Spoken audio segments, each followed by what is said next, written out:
이런 사람이 올라와서. 그러나 제가 최선을 다해서 말씀드리도록 하겠습니다.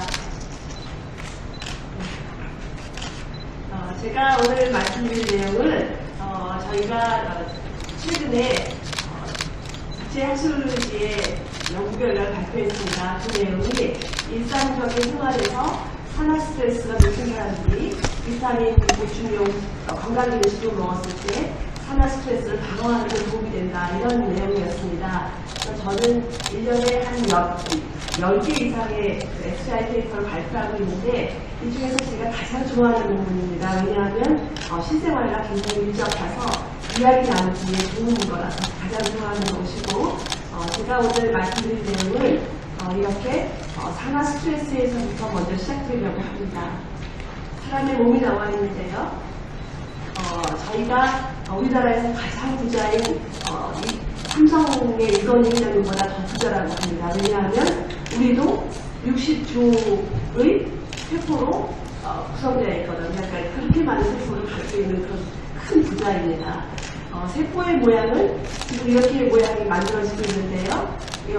가만히 있는 것이 아니라 매일매일 바쁘게 일어나고 살고 있습니다. 한시도 쉬지 않는데 이때 필요한 것이 산소이지요. 그래서 산소를 사용해서 에너지를 만들고 여러 가지 일을 하고 있는데 거기에 대한 어떻게 하다 보면 일을 하다 보면 항상 찌꺼기가 남지 않습니까? 그런 식으로 활성산소가 조금 남을 수밖에 없습니다. 그래서 보통 약 2 내지 5%의 활성산소가 만들어진다고 합니다.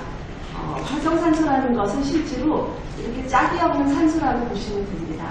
그래서 짝이 없기 때문에 짝을 찾기 위한 노력을 많이 하고 있는 거죠. 그래서 지금 이제 어느 정도의 활성산소가 있는데 이것이 어떻게 우리 몸속에서 작용하느냐, 어떻게 이것을 방어하느냐 하는 것이 가장 관건이 되겠습니다. 실제로 활성산소가 만들어져도 우리가 그것을 방어할 수 있는 능력만 있다 그러면 그거는 저희한테 오히려 건강에 이익입니다. 그런데 이것을 너무 우리가 많이 먹었거나 과도하게 운동했거나 스트레스가 많았거나 이런 여러 가지 상황 중에서 간혹 가다가는 방어 능력 이상으로 항상 활성산소가 많아질 수가 있습니다. 그러면 우리가 가장 중요한 세포에 영향을 미치는 거죠. 특별히 세포 중에서는 이렇게 세포막을 구성하고 있는 커다란 지질, 또 유전체 정보를 가지고 있는 DNA, 폐간에 있는 DNA, 또 세포 질환에 있는 여러 가지 중요한 단백질에 가장 먼저 타깃입니다. 그래서 이렇게 활성산소가 이 세 가지에 영향을 미치면 결과적으로 우리가 알려져 있는 여러 가지 만성 질환의 큰 원인이 되고 있는 거죠. 그래서 지금 제가 말씀드린 내용은 제가 말씀드린 것이 아니라 이미 알려져 있는 사실이라는 거죠. 그래서 이런 생각을 갖고 있는데 또 이런 면이 있습니다. 항상 얼굴이 두 가지인 거죠. 활성산소가 우리는 다 나쁘다고만 생각했는데 실제로 어느 정도의 활성산소는 우리한테 필요하다라는 개념이 이제 만들어지고 있습니다. 그래서 약간 낮은 정도의 활성산소가 있어야지만 우리가 이렇게 어디에 대해서 미래를 방어할 수 있는 그런 기전이 형성된다는 거죠. 그러나 너무 과도하게 활성산소가 만들어지면 이게 아까 말씀드린 것처럼 결과적으로 세포를 손상시킨다. 이런 가설이 이제는 널리 알려져 있는 거죠. 따라서 우리가 해야 될 것은 이것을 기본적인 방어 능력은 유지하면서 과도한 것을 없애버리는 이런 균형이 굉장히 중요하다는 이런 키워드가 만들어지기 시작했습니다. 그러면 이것을 어떻게 해서 우리가 방어할 것인가 라는 것을 잘 생각해야 되는데 한 가지 방법은 우리 몸속에 있는 효소들의 능력을 최대한 유지하게 하는 겁니다. 그래서 이것을 우리가 자체 방어 능력이라고 하고요. 만약에 이것으로 부족하면 저희가 식품을 통해서 여러 가지 항산화 비타민과 식물영양소를 먹음으로써 과도한 활성산소를 우리가 방어할 수 있다는 거죠. 따라서 영양학에서는 이렇게 목표를 가지고 있습니다. 자체 방어 체계는 어떤 경우에 있던 최대로 능력을 유지하자. 그래서 외부에서 어떠한 스트레스가 오든지 다 이겨나가도록 최대의 기능을 유지하자는 게 가장 큰 목표고요. 두 번째 기능은 이렇게 자체 방어 기능을 약화시키지 않으면서 밖에서 과도한 것을 없애기 위한 그만큼의 적정한 양의 항산화 비타민과 식물영양소를 먹자. 이렇게 하는 것이 저의 가장 큰 목표라고 볼 수 있겠습니다. 이거와 이전에 저희가 연구를 한번 보겠습니다. 비타민은 효과가 있다라는 논문이 무수히 나오고 있습니다. 반면에 비타민은 효과가 없다라는 논문도 무수히 나오고 있습니다.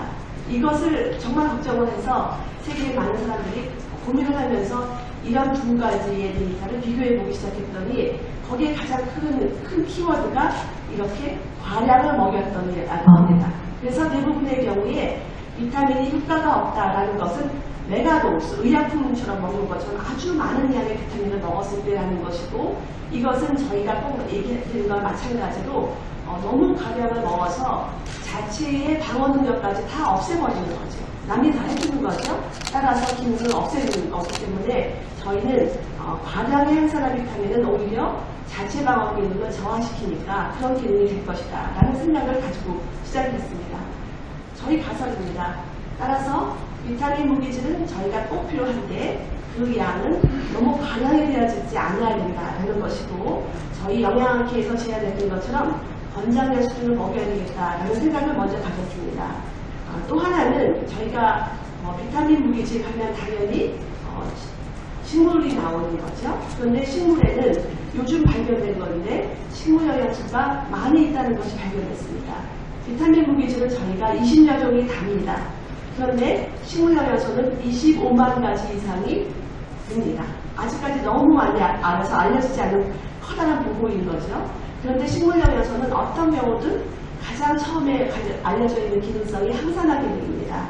따라서 저희 가설은 비타민은 권장량 수준으로, 그리고 여기에 플러스해서 식물 영양소를 들어있는 것을 잘 먹으면 우리가 자체 항산화 방어 기능을 유지하면서 산화 스트레스를 감소시킬 것이다 라는 것이 저희 가설로서 연구를 시작했습니다.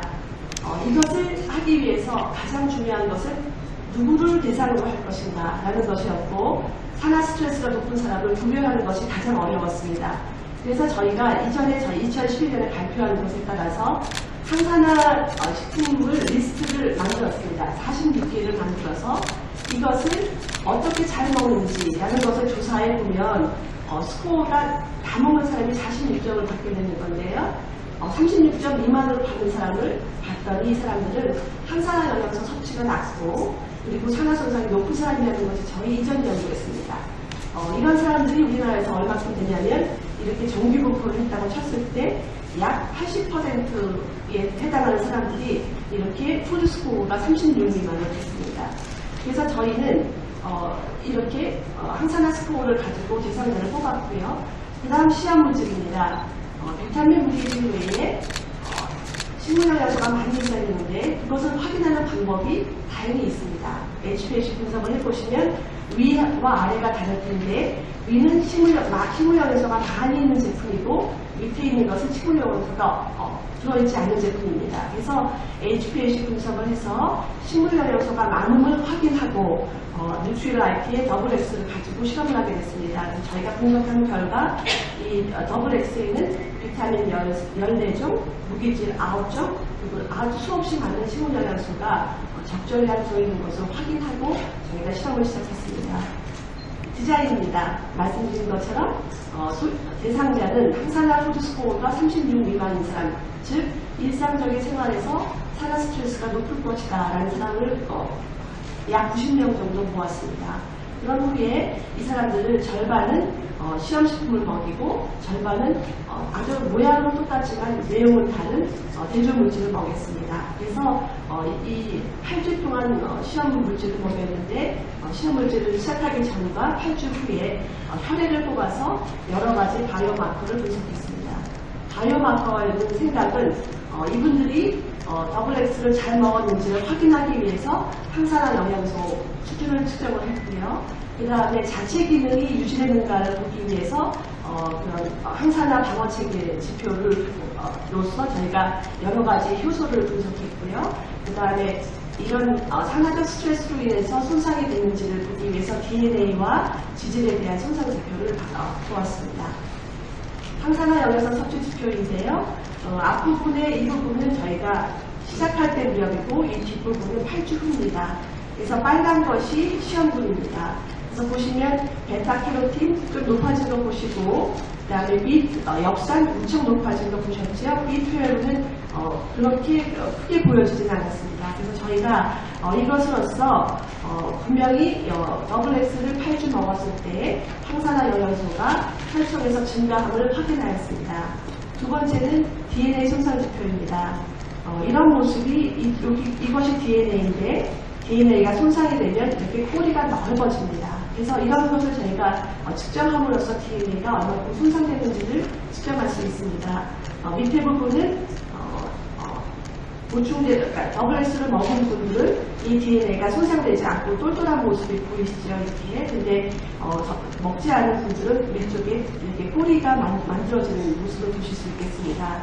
이것을 정량화하면 이렇습니다. 그래서 꼬리의 그런 밀도와 꼬리의 운동성을 가지고 보는데 이렇게 시험만 보는 이 꼬리가 짧아졌습니다. 그 말은 DNA가 손상을 안 입었습니다 라는 뜻입니다. 그래서 보시면 더블X를 섭취하기 위해서 DNA 손상 정도가 무척 낮아졌음을 저희가 확인할 수 있었습니다. 다음은 지질이 얼마큼 손상되는지를 봤는데 두 가지 지표를 봤습니다. 여기서는 저희가 이 나쁜 콜레스테롤가 알려져 있는 그 LDL이 있습니다. 이 LDL이 나쁘다는 것은 LDL이 산화돼서 결과적으로 우리 몸에 해롭다는 것인데요. 이 옥스 LDL이 더블X를 먹었을 경우 상당히 이 대조군에 비해서 감소한다는 것을 확인할 수 있었습니다. 그러나 반대로 여러 가지 효소입니다. 우리 몸 속에서 항상 최대 기능을 가지고 있는 것이라서 밖에서 항산화 영양소를 먹어서 얘가 더 나빠지지 않아야되는 확인해야 되는데 여기 보시다시피 더블X를 먹은 분에서 항산화 효소들이 나빠지지 않았습니다. 그래서 저희가 자체의 항산화 방어 기전은 그대로 유지됐음을 확인할 수 있었습니다.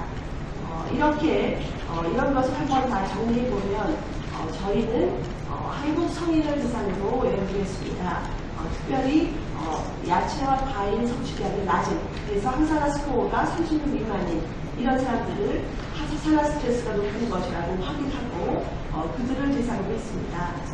시험 물질은 식물 영양소와 권장량 수준의 비타민이 들어있는 보충제들을 먹었고 8주 동안 실험한 결과 우리가 꼭 지켜야 할 내적인 방어 체계는 그대로 유지하면서 과도한 활성산소로서 나오는 여러 가지 이런 손상을 방어할 수 있음을 확인할 수 있었습니다. 따라서 저희가 이렇게 매일 이런 것을 섭취하는 것이 인체의 항산화 작용에 도움을 줄 것이다라는 것을 제안을 했고 이런 것을 통해서 이제 많이 여러 가지 적용이 될 것이라고 생각이 듭니다. 저는 과학적인 근거를 가지고 이렇게 SCI 페이퍼에 퍼블리케이션 하는 것이 제 몫이고 이것을 여러 소비자들한테 알려주는 것은 제 몫이 아니고 분명히 도움이 필요하다고 생각합니다. 그래서 오늘은 그런 의미에서 굉장히 참으로 기쁘고 좋은 날이라는 생각이 듭니다. 앞으로 사실은 저희가 식물 영양소 개개에 대해서는 연구하지 못했고 여기에 이런 개개에 대한 그런 포텐셜이 많은 그런 영양소이기 때문에 앞으로 여기에 더 많은 연구가 계속해서 투자될 것으로 저희가 기대하고 있습니다. 네, 이상입니다. 감사드립니다. 네, 권한환 교수님의 임상 결과에 대한 이야기를 좀 들어봤습니다.